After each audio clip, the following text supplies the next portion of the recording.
For steelworkers, it's deja vu all over again. Vale Inco workers had barely punched back into work when U.S. Steel locked out workers of the former Hamilton Stelco plant. U.S. Steel picked up Stelco at a fire sale. The $1.2 billion it paid for the iconic Hamilton operation was the amount by which Stelco had underfunded its pension plan. Not surprisingly, this deficit put Stelco into receivership.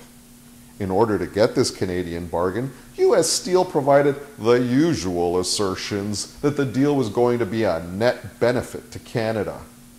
The covenants required of U.S. Steel by Canada weren't particularly onerous.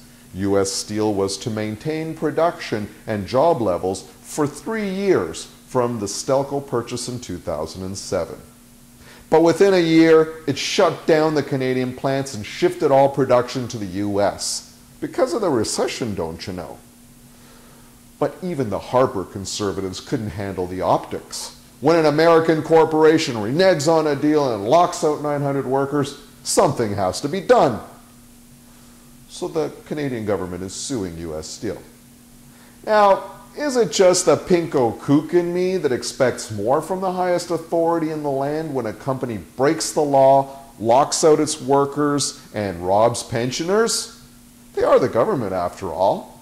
They make the law. Well, the way this needs to be dealt with comes not from Venezuela or Brazil, but from Newfoundland. Abitibi-Bowater decided to close its paper plant in Grand Falls, Windsor, Newfoundland. They thought it would be great to can the paper workers and just pocket the proceeds from the electricity formerly used to make paper. Well, old Danny Williams got together with Newfie politicos of all stripe and legislated the expropriation of Abitibi's hydroelectric and timber rights, guaranteed by. Now, if ever there was a case to legislate and expropriate, U.S. Steel is just begging for it. But despite both calling themselves conservatives, Stephen Harper ain't no Danny Williams. So, if there was ever a reason for a general strike, it's here before you now, by.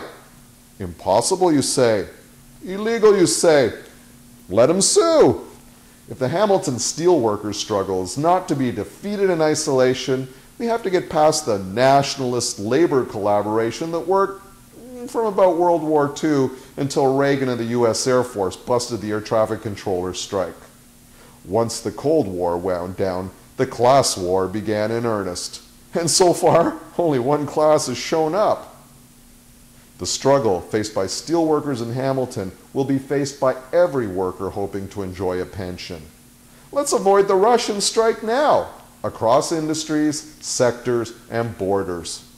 We're at a point in history where we can teach the world to harmonize the internationale instead of just buying them a Coke. Just do it. Impossible is nothing. The most heartening thing about this struggle is the old school labor verse it's inspired. Looks like we got us a Joe Hill in Hamilton. I quote, "They stormed across the border and proudly raised their flag.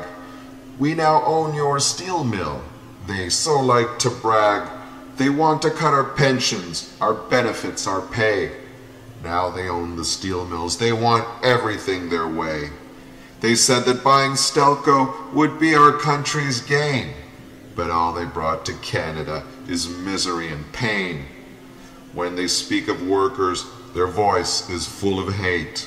What we call social justice, they call a welfare state."